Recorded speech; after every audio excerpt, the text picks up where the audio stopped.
ఏదైనా ప్రచారంలో పోబోతున్నారా? ఇప్పుడు మిగిలినటువంటి 3 దశలలో ముఖ్యంగా మీ నాయకుడు రాహుల్ గాంధీకి ప్రచారం ఏమన్నా అద్దంకి దయాకర్ చేయడానికి పోతున్నాడా? ఎందుకంటే ముఖ్యంగా కాన్సంట్రేషన్ మొత్తం గూడా మీ పైన ఉంది. అమిత్ షా లాంటి వాళ్ళు కూడా కొన్ని కొన్ని సార్లు మీ పేరు చెప్పకుండానే మీ గురించి మాట్లాడినటువంటి సందర్భాలు కనబడతా ఉన్నాయి. ముఖ్యంగా శ్రీరాముడు అనేటువంటి మాట విషయంలో మీరు చేసినటువంటి వ్యాఖ్యలు ఇప్పటికి కూడా సోషల్ మీడియాలో అలాగే ప్రధాన స్రవంతి మీడియాలో దుమారం లేపుతూనే కనబడతా ఉన్నాయి. ఇప్పుడు ఒక అగ్రిమెంట్‌కొచ్చినాం. చాలామంది బీజేపీ మిత్రులు, హ్మ్. తర్వాత సంఘ మిత్రులు, తర్వాత ఏ పార్టీతో సంబంధం లేని ఓకే. హిందూ బంధువులందరూ నాకు పర్సనల్‌గా ఫోన్ చేసి, "అన్న మీలాంటి వాళ్ళు అనుమానం వచ్చేటట్టు కూడా మాట్లాడొద్దు. హ్మ్. ట్రోల్స్ అయ్యే విధంగా కూడా మాట్లాడొద్దు. ట్రోల్‌కు అవకాశం కూడా మీరు ఇవ్వకుండా మాట్లాడాలని" ఒక డిమాండ్‌తో కూడిన రిక్వెస్ట్ అది. ఓకే. డిమాండ్ అంటే దాన్ని నేను అంగీకరించడం కాదు, దాన్ని పాటించాలి. యెస్. ప్రచారం విషయంలో దయాకర్ మీడియాలో చెప్పినట్టుగా, లేదంటే టీవీలలో చెప్పినట్టుగా బహిరంగ సభల్లో ఉండట్లేడనే ఒక విషయం నాకు చాలా సీరియస్‌గా చెప్పిండ్రు. కొంతమంది బూతులతో చెప్పొచ్చు, కొంతమంది యెస్. యెస్. మంచిగా చెప్పు. మీకు కానీ నచ్చిన మన శ్రేయోభిలాషులు మాత్రం యెస్. హిందూ బంధువులని ఎందుకు అంటున్నంటే, హ్మ్. వాళ్ళు పార్టీలతో సంబంధం లేదు. అవును. వాళ్ళని కన్సిడర్ చేయాలి. హ్మ్. మొన్న కూడా నేను చెప్పిన సగర సంఘం మిత్రుడు నాకు చేసిండన్న, కొంచెం ఇబ్బందికరం ఉందన్న అంటే నేను ఇమ్మీడియేట్‌గా వీడియో పెట్టిన. యెస్. సో, అది వాళ్ళేందంటే బీజేపీ కొంతమంది ఈ సోషల్ మీడియాలో ఉండేటోళ్ళు దాన్ని ట్రోల్ చేయాలంటే ఇట్లయితే అయితది. హ్మ్. గతంలో పాకిస్తాన్ ప్రేమిస్తాను, దీన్ని పెట్టి, దాన్ని పెట్టి అన్నప్పుడు కొంతమంది ఇబ్బంది పడ్డారు. యెస్. దాన్ని మనం గమనించడం కాదు, దాన్ని అంగీకరించాలి. హ్మ్. తప్పును జరిగినప్పుడు అంగీకరించకపోతే కూడా సమస్య అయితది. యెస్.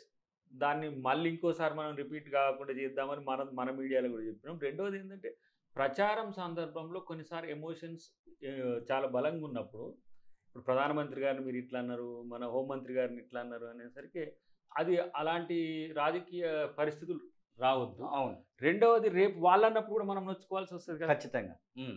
ఇప్పుడు మన రాహుల్ గాంధీ గారినో, యెస్. లేకపోతే సోనియా గాంధీ సోనియా గారినో గాంధీ లేకపోతే గారినో వాళ్ళు కూడా అన్నారనుకో, ఖర్గే గారినో మన అనొచ్చు. అక్కడి నుంచే కోపం వస్తుంది కదా! అవును.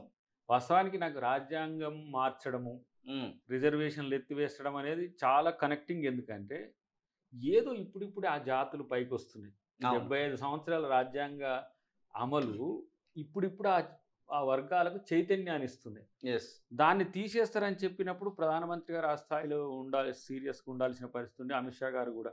ఇప్పుడు వ్యక్తిగతంగా ఎన్నో సార్లు కూడా నేను ప్రధానమంత్రి గారిని పొగిడిన సందర్భాలు కాంగ్రెస్ పార్టీలో కూడా వివాదాస్పదం నేను కొన్ని యెస్. కొన్ని యెస్. సందర్భాలు. హ్మ్. మీన్స్ ఒక ఓబీసీ లీడర్ ఇలాంటి నేపథ్యంతో రావడం అనేది అది ఏ విధంగానైనా కావచ్చు, కొన్నిసార్లు పాజిటివ్‌గా ఉండేది. కానీ ఇక్కడ డెఫినెట్‌గా హిందూ వర్సెస్ ముస్లిం, హిందూ వర్సెస్ క్రిస్టియన్ అనే కాంట్రడిక్షన్స్‌కి మనం కేంద్ర బిందువు కావద్దు, మనలాంటోళ్ళం.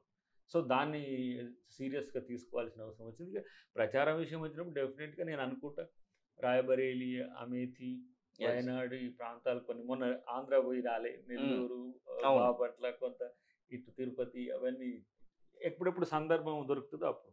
సో, నిన్న ఈరోజు ఇవయిన తర్వాత చూద్దాం ముఖ్యమంత్రి గారు ఏమంటారో. ఒకటి ఆయనకు కూడా షెడ్యూల్స్ ఉన్నాయి. హ్మ్.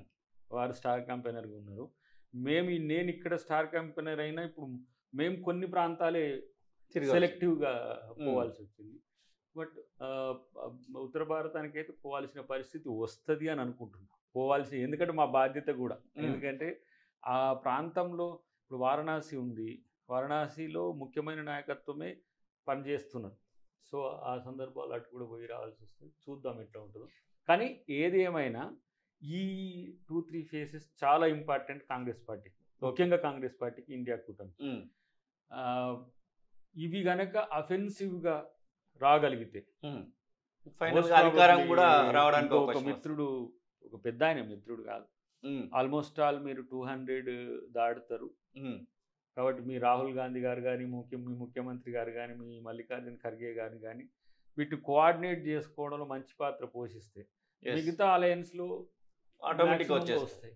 కానీ ఈ ఆశ డెఫినిట్‌గా ఏ రాజకీయ పార్టీకైనా ఉంటది.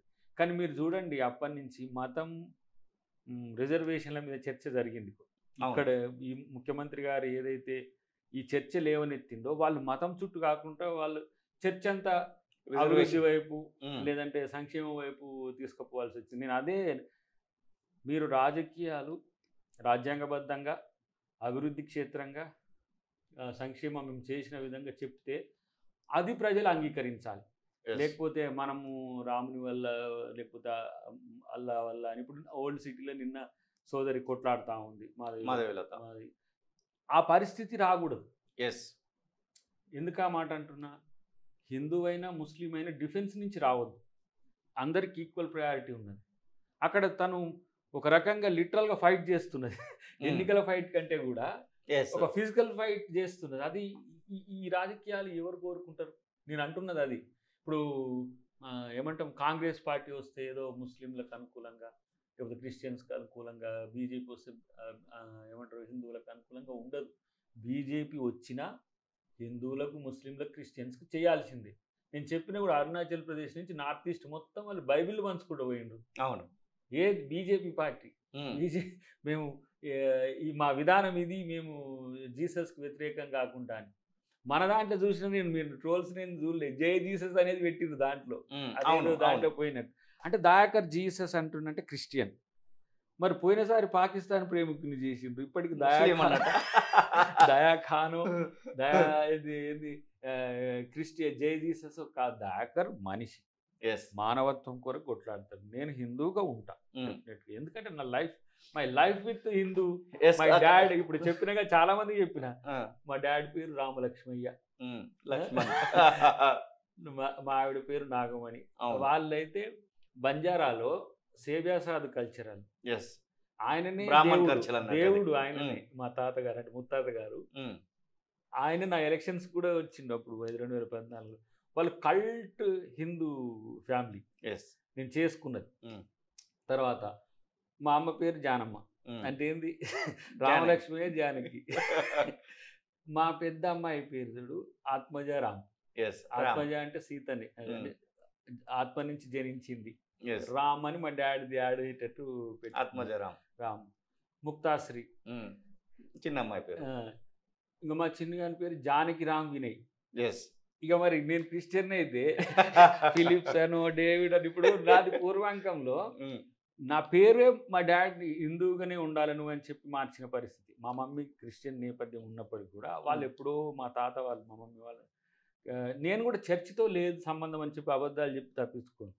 మమ్మీ వైపు ఉన్నారు కదా, మా మమ్మీని సైతము నేను మా పిల్లలకు తిరుపతిలో గుండు కొట్టించేటప్పుడు తీసుకొని పోయినా.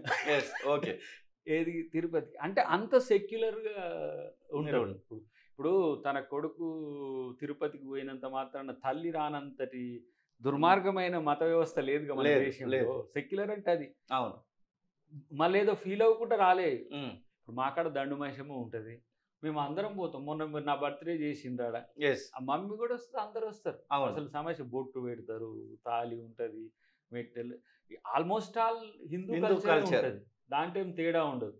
సో ఇంకా ప్రీవియస్గా ఏముంటుండే, మా మమ్మీ డాడీకి ఈయన హిందూ ఏంటిది రాముడు, కృష్ణుడు, అర్జునుడు, సత్యహరిశ్చంద్ర ఇట్లాంటి పాత్రలు వేసేది భాగవతాల్లో.